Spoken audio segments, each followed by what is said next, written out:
அனைவருக்கும் வணக்கம். இந்த காணொலியை தயவு செய்து போக்குவரத்து கழகத்தில் பணியாற்றும் அனைத்து தொழிலாளர்களும், ஓய்வு பெற்ற தொழிலாளர்களும் முழுமையாக கவனிக்க வேண்டும் என்று அன்போடு கேட்டுக்கொள்கிறேன். கடந்த 78 முதல் இந்த போக்குவரத்து கழகத்தில் போடப்பட்ட ஒப்பந்தங்கள் இன்று வரை முழுமையாக நிறைவேற்றப்பட்டதா என்பதை உங்கள் சுய சிந்தனைக்கு விட்டுவிடுகிறேன்.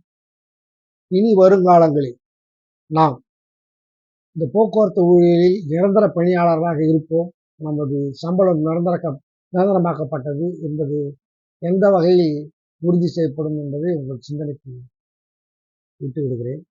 இது அனைத்தும் உங்களுக்கு ஓய்வு பெற்ற தொகை முழுவதுமாக நிலையாக கிடைக்க வேண்டும் என்றாலும், வேலை உத்தரவாக இருக்க வேண்டும் என்றாலும், மாத சம்பளம் உத்தரவாதப்படுத்த வேண்டும் என்றாலும், இது போக்குவரத்து கழகமாகவும் இந்த நிர்வாகத்தின் கீழும் முத்தரப்பு டோல் தெரிய ஒப்பந்தத்தின் கீழும் செயல்பட்டால், இதுவரை சம்பளத்தை தவிர பிற எதுவும் ஏற்றுக்கொள்ளப்படாத நிலையில், பதவியிலிருந்து மற்ற படிகள் அனைத்தும் ஏற்றுப்படாத நிலையில், ஏற்கனவே ஒப்புக்கொண்ட ஒப்பந்தங்கள் கூட இதுவரை நடைமுறைப்படுத்தாத நிலையில், இனி தொடர்கின்ற ஒப்பந்தங்கள் அனைத்தும் நிச்சயமாக நிறைவேற்றப்படும் என்ற எந்த ஒரு உத்தரவாதமும் இனி நடைமுறையில் சாத்தியமில்லை என்பதை உங்கள் கவனத்துக்கு கொண்டு வர விரும்புகிறேன். இந்த நிலையை மாற வேண்டும் என்றால், அரசியல் சார்ந்த தொழிற்சங்கங்களில் இருந்து நாம் தொழிலாளர்கள்தான் என்ற ஒரு நிலையில் ஒன்றுபட வேண்டும் என்பதுதான் ஒரு உண்மையான கருத்தாக உங்களுக்கு புரியும் என்று நினைக்கிறேன். நீங்கள் அனைவரும் தொழிலாளர்கள் என்ற நிலையில் ஒன்றுபட்டு தொழிற்சங்க பேதமின்றி ஒன்று சேர்ந்து போராடுங்கள், நீங்கள் வேலை நிறுத்தம் செய்யுங்கள், முற்றுகை போராட்டம் விடுங்கள், அப்படிலாம் உங்கள்கிட்ட எந்த கோரிக்கையும் வைக்கல. மனமுகர்ந்து நீங்கள் செய்ய வேண்டிய ஒரு சின்ன வேலை தான்.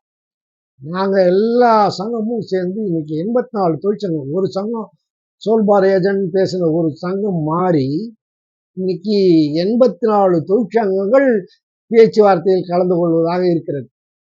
இந்த 84 தொழிற்சங்கங்கள் நான் இதுவரை அறிந்த விஷயம் என்னன்னா, ஒரு 84 தொழிற்சங்கம் தான் 43 தொழிற்சங்கங்களுடைய பெரும்பான்மையான ஒப்புதல் கிடைத்தால்தான் இந்த ஒரு ஒப்பந்தம் நிறைவேறப்படும் என்ற குருட்டுத்தனமான எண்ணத்தில் நான் இதுவரை இருந்து வந்தேன். தொழிற்சாலை சட்டங்களின் விதிப்படி 90% தொழிலாளர்கள் இந்த ஒப்பந்தத்தை நிராகரித்து விட்டால், அனுமதிக்கப்பட்ட 84 தொழிற்சங்கமும் ஒத்துக்கொண்ட பிறகும் 90% தொழிலாளர்கள் இதை நிராகரித்து விட்டால் இந்த ஒப்பந்தம் செல்லாது என்பதுதான் இது இருக்கிற விஷயம். இந்த உண்மையை தெரியாமல் உங்களை பிரித்து, உங்களை தனித்தனியாக்கி, சின்ன வயசுல நம்ம சொன்னாங்கல்ல, 4 மாடு ஒன்னா சேர்ந்து ஒரு சிங்கத்தை விரட்டுச்சு. 4 மாடு தனித்தனி ஆனா அந்த சிங்கம் அடிச்சு 4 மாடு சாப்பிட்டுது. இந்த விஷயத்தை தான் இன்னைக்கு அரசு ஒரு நிர்வாகம் நம்ம கையாண்டு இன்னைக்கு ஒரு சங்கம், 4 சங்கம், 10 சங்கம், இன்னைக்கு இவ்வளோ சங்கங்கள் வர வேண்டிய காரணம் இதான் உண்மை.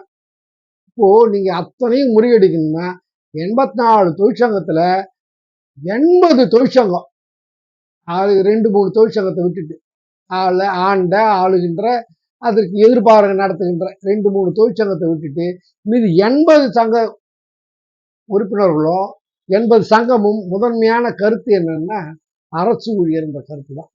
அது வென்று எடுக்கணும்னா ஒரே வழி, தனித்தனி தொழிலாளர்கள், ஓய்வு பெற்ற தொழிலாளர்கள் தனியா, பணியில் இருக்கிற தொழிலாளர்கள் தனியா. இன்னைக்கு 1,25,000 பேர் வேலை செய்யறாங்கன்னா 12 வர்றவங்க 1,15,000 பேர் தான் இருப்பாங்க.